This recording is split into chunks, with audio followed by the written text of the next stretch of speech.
How many walls to TC? How many walls to loot? What's the raid cost? Those questions give a false sense of security.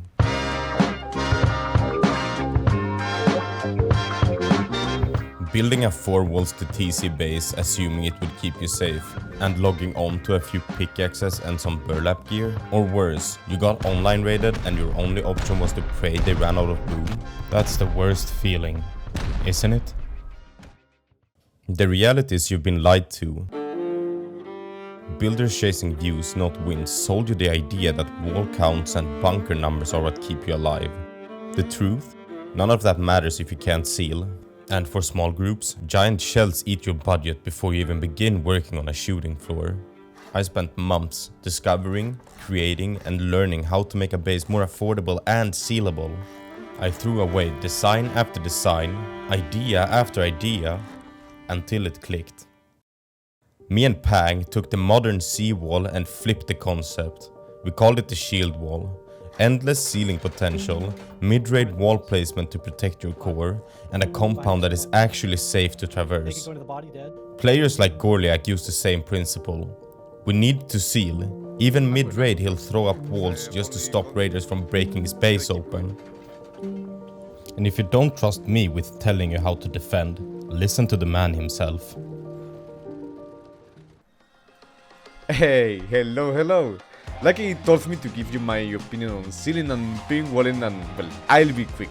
You need a base that you can seal because nowadays when a group comes to raid you, they will probably have enough rockets to destroy your entire base. No matter if you have bunkers and all that, which I love to have as well, but sealing is most of the times the only way you can win a huge raid. Also, take in mind that when you have a base that you can seal, it means you're still in a control position. But when you have to rely on your base being strong enough to tank the rockets but you can't seal, then by the time they have used 50 or 60 rockets, even if the base is still standing, they will be the ones in control of the raid. And you really don't want that to happen. About paintballing, me personally, I'm bricked and I don't always use a base with it, so I have to end up completely griefing my base building random walls on the roof. But yes, it is really important because some people will come to raid you with a tower way bigger than your base. I hope this may help someone. Thank you, much love.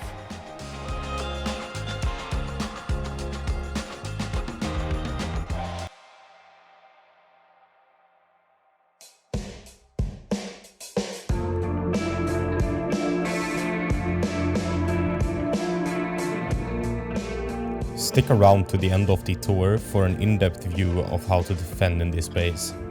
As I've just shown, we have our standard airlocked entrance. You can also see that we have some solar panels here that you can slide up and down to get some Patrico angles into the shield wall itself. The shield wall is nicely covered by 4 different turrets that are also chain linked from weak angles.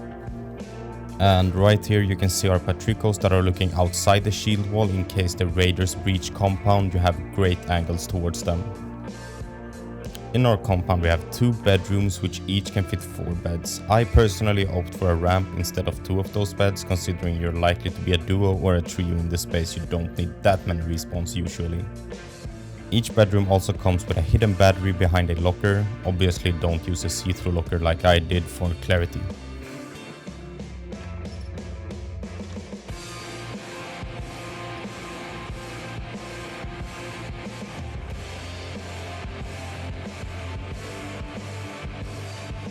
This is the entrance to one of our 2 identical mobility chutes.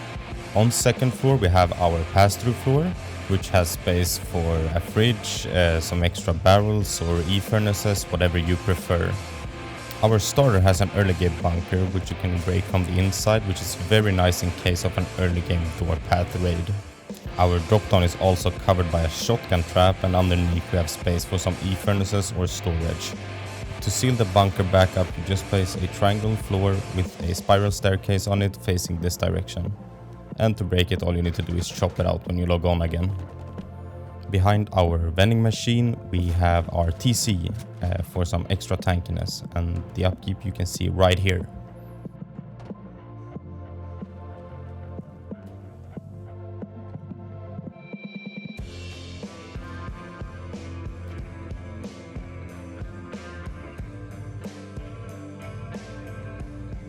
The mobility chute on our starter side leads into our open core / living area, and this comes with a one-way retake in the mobility chute. And the open core has a nice amount of storage with some respawns and a turret covering it as well. Continuing up our mobility chute, we have some one-ways into the shooting floor. I will showcase how hidden you are in those soon. In our shooting floor we have full turret coverage, which has helped me immensely during raids whenever raiders are trying to breach it.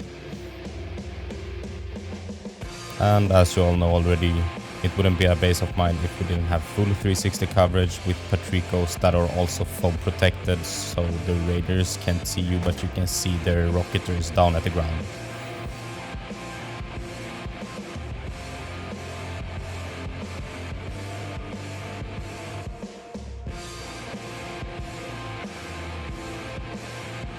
Going down the other mobility chute, you can once again see that we have one-way retakes, but this side is connected to our bedrooms. This whole area has 3 beds, and also this is where our main battery is gonna go. So you have 1 in here, and then 1 in the starter, and 2 in compound. So 4 in total for any turrets or auto crafting, auto smelting, auto sorting that you might need. And going through the center here, we have a little extra mobility and retake area, which can retake shooting floor, as well as this nasty little head glitch peak if the raiders are raiding through the mobility into your open core.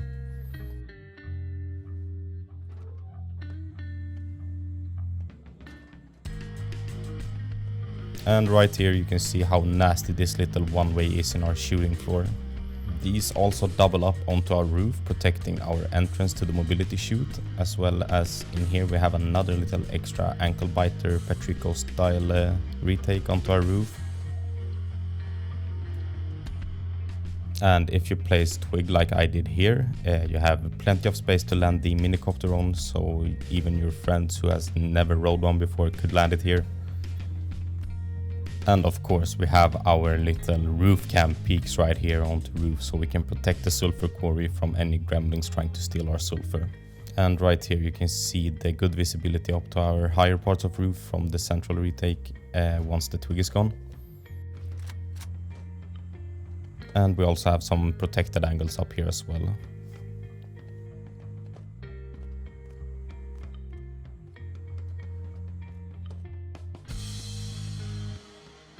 And this door right here leads to my signature reverse waterfall retake module, which if you've followed any of my recent videos, you've seen this plenty of times and know how effective it is.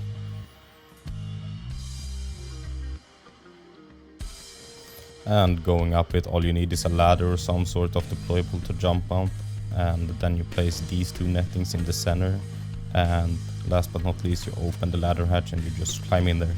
So you can retake your roof and shooting floor from the compound. The upkeep of the externals is exactly the same on the other one, so just imagine this times 2. And to disconnect it, all you do is break that wooden floor, and to reconnect it, all you do is place it back, and you need to make sure that the twig texture goes from right to left, not away from you or not towards you, exactly that direction. And in case raiders break your TC, you want to place this roof right here, reconnecting it back to main. For those of you who actually stuck around this long, I will now be showcasing in this base how you can ping wall your SAM site and how high you should ping wall your Shieldwall, just so you don't get fucked by your own ping walls, essentially. If it wasn't obvious, I am assuming that the raid base is towards the vending machine that we can see to the right, and I'm trying to ping wall my SAM sites to protect them from any raiders with an M249 and Explo ammo, and so on. And this is really effective in protecting your SAM site so that you still can't get MLR rest, and if it's on the other side, you just simply mirror this and do it on the other side instead. And now I'm showcasing how the finished product would look if you ping wall towards the raid base. And for the ping walling of the shield wall, I don't recommend to go much higher than this. In some cases you can, but the reason is you want to be able to see the top of your ping wall from your shooting floor. This section was basically just made so that you wouldn't make the common mistakes that I myself have done in wipes, and I hope you now enjoyed the tutorial.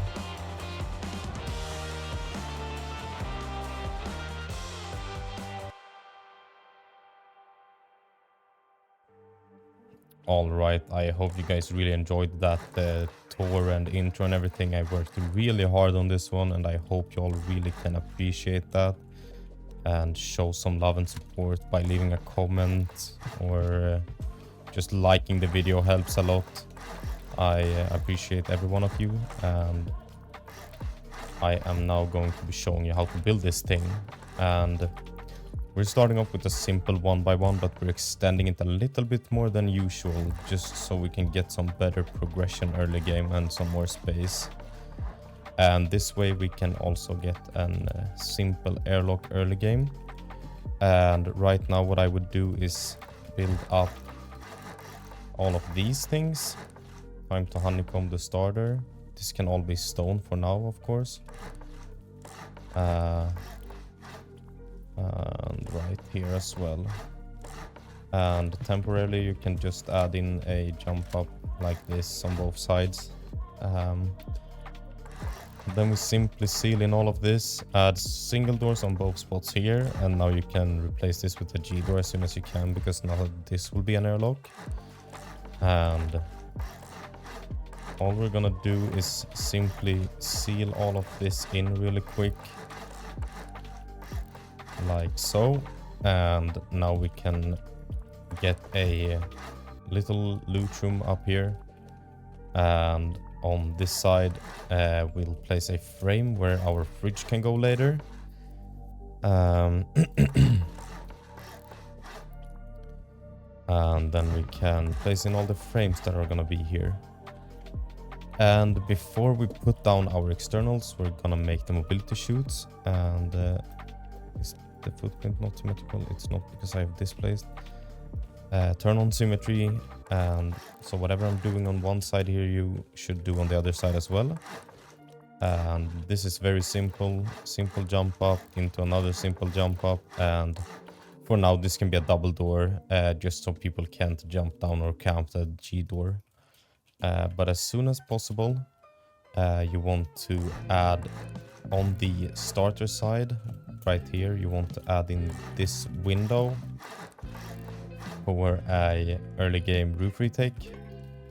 And to continue that up you can do this, and now make this into a double door. And that's probably as far as I would go with the starter for now. Turning on symmetry again, we will be making our externals, which we are doing with this simple build out, and then we can remove all of that, build back with a half moon, and top with a triangle, 2 squares. And then we can remove the first 3 triangles, and this will be our external part. And what I usually do is just seal this in with the hard side facing this, but have this stone in the meantime. And then you add this build out, and right here is where our disconnectable is going to go. And as soon as we have placed the TC, we can place it with the new deployable snapping. Seal off the roof, remove this square, place a triangle here, add a roof here, make it non-soft sideable, add 2 frames like this, and then to connect it, all you have to do is come inside and place this floor and upgrade it to wood, and now you can see that it's all connected. And of course we need to place the external on the other side as well.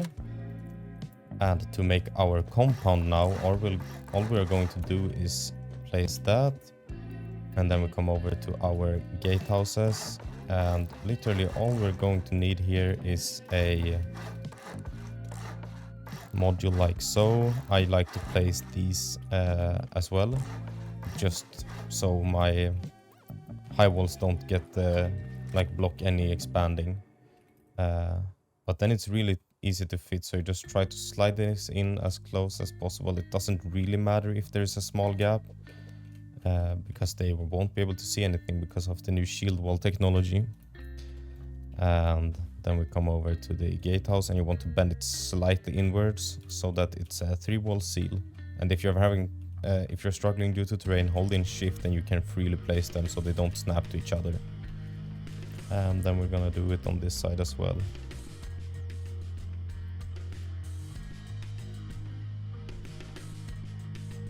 And there we go. last but not least, place some barricades like that. And on this side, we place it like this. Nice 6 barricade seal means we can afford more ice picks early game. So that's great. Great for the farming, great to get everything going. Means you can get a refinery if you just place like some early game turret or something. Anyways, now we're going to continue up into the open core, or the open core like area. To do that, all we're going to do is add in this right here. And this will be our main loot room. And to make this, all you're gonna have to do is place a ramp right there, triangle floor there, and up here you place another square. And then you simply add 2 layers of walls on each side, and you seal all of this in. And as soon as these doesn't really matter, it's just a double barrel loot room you can have right here. If you want to protect it more, turn these walls around. And up here we're gonna have a window facing this direction, and this will be where our repair bench goes. And that's it for this side. And to just seal it off, you can do this. Make this a double door in the meantime. And if you even want it a little bit more protected, you can have another single door right here. And now we're going to go over to the other side of the base. And right here we are going to make our battery module, which goes right there. And then we have our locker bait in front. Don't lock that locker, keep it unlocked so that the raiders might not understand or like try and break it, so that they won't find the battery behind. And right here we have one of our bedroom modules. Simple 2 triangle one. And we continue the mobility up. Single door here, and this will be our second or third bedroom module. And all we're gonna do now is bring up these walls on both sides and top it off with a triangle floor. And then we can place a double door, or you can lower it or raise it depending on what you want. I like to have it high, so I can place in a normal double door in there, quicker to open and to access shooting floor. And same for this side again, simply add this and your module is protected. And as you know, same with the embrasures and all of that. And seal it up with a floor. Now we're going to make our shooting floor right after we have sealed in our roof mobility. So we did that on both sides, and now coming over here, we are going to finish up the compound or the footprints for the wide gaps. So you want to place 1 layer for frames, and then on the most outer frames you want to add a half wall now, and for the second layer you want to add them 1 step above that, and then you add another frame. And once you come to the last level, on the left side, the leftmost one, you want to place a half wall, and then on this side we want to place a full wall, and then half walls on the other 2 as well. This is so that we can get the retake later. And we can just seal all of this in for now, and add normal embrasures or whatever you feel like. And then we're going to come up to roof and make sure that this is a little bit more protected. So just follow what I'm doing right here. Single door here, double door here. And now your roof is a little bit more defendable, and it's not as free of a top down. Next up, we're going to finish off the wide gaps, or the patricos for the wide gaps. So add 2 on the outer patricos. You want to add 2 frames and then a half wall, and on the inner one you want to add 1 frame and then a half wall. And usually what I do is just place a bunch of triangle stairs and floors until I've got everything placed all the way up, like that. In case you all were wondering how I do it in a wipe, that might not be the most efficient, but I've found it to be very helpful. And then you can like try and find angles where you place them here, and place frames in all of these. And here you want to place a low wall facing the external on both sides, and then on this side we're going to have a window to the right and a roof here. Now we can flip this wall as soon as we can. Doesn't really matter that much, but it's very nice to do. And I would also upgrade these to shipping container or brutalist or something, so we can place in our ramps like so. And then this will have that. And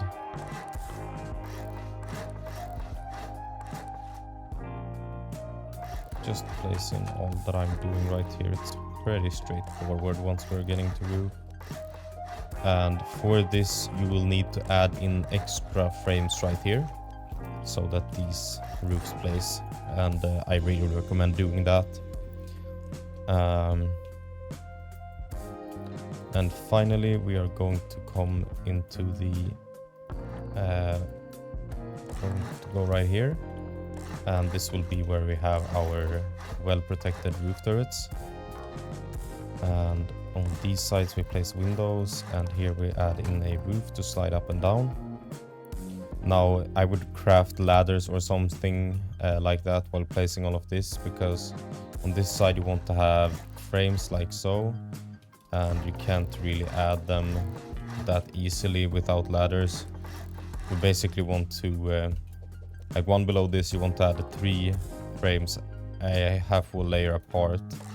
On this side they all place very easily, and then I would make sure that this is metal, and then I would make this frame into stone, just so in case they break this, yeah, you can replace it. Because if they... that's not supposed to work. Yeah, as you can see, there's like after a timer it goes away, so that's why you want it to be sheet metal and this frame to be stone. And then we add in the patricos up here, like that. Hello, place. Might be able to place it from here. There we go. And I recommend adding in a barricade here so people can't camp there easily, and adding these low walls so people can't easily stand behind your what's it called, wind turbine. And we are now going to go into compound and finish up the shield wall. To do that we are going to add in foundations like this. And this is very important. You want to HQM this, these, because they are a weak point in your shield wall. If they blow those, it's very hard to replace. And if you see them like blow this, I would immediately try and place that back somehow. It's very important that you're able to replace this so you just can keep on sealing. Anyways, continue to add in half walls on these parts, full walls here. Add floors like so. Now you can upgrade this wall and flip it. Add in the room for the battery, or whatever you prefer to have in there. Depends on your group mostly. I add a ramp here, you do whatever you want. And Then for the like the little peaks here, you do that.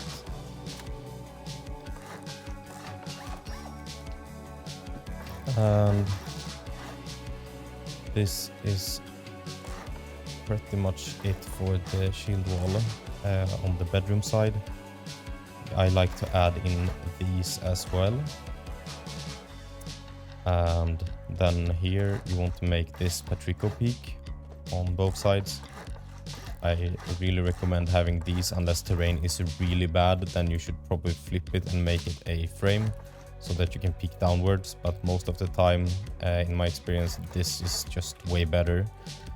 And we'll do the same on this side. And last but not least, we want to make our gatehouses secured. And to do that, all you do is add in walls like so, and then a low wall at the end. And then I would place this, and if terrain allows for it, you want to place floating frames here, make them wood,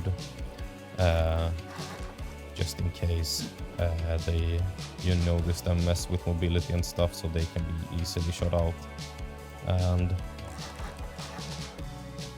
when placing the rest of the barricades, you really want to make sure that you're able to ping wall still. I really recommend practicing this before doing it in a live wipe.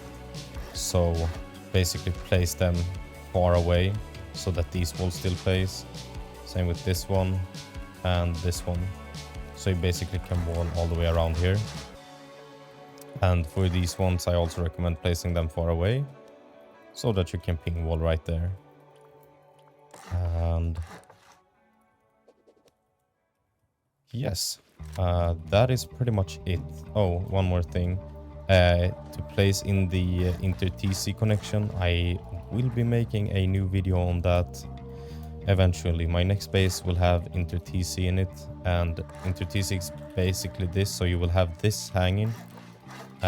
Preferably this should be disconnectable, but it's not really possible anymore.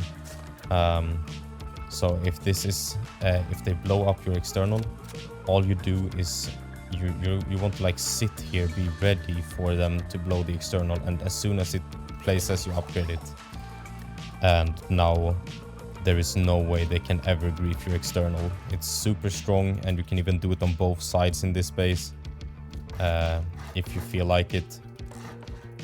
So yeah, very effective. I've defended raids in this base myself, and it's so strong. And the next base that I'm dropping is even stronger for small groups, so I really hope you all stay for that. And that is it for the Phalanx. So thank you all so much for watching. Enjoy the rest of your day, and I will see you all in the next video. Link to my Patreon is in the description. Enjoy.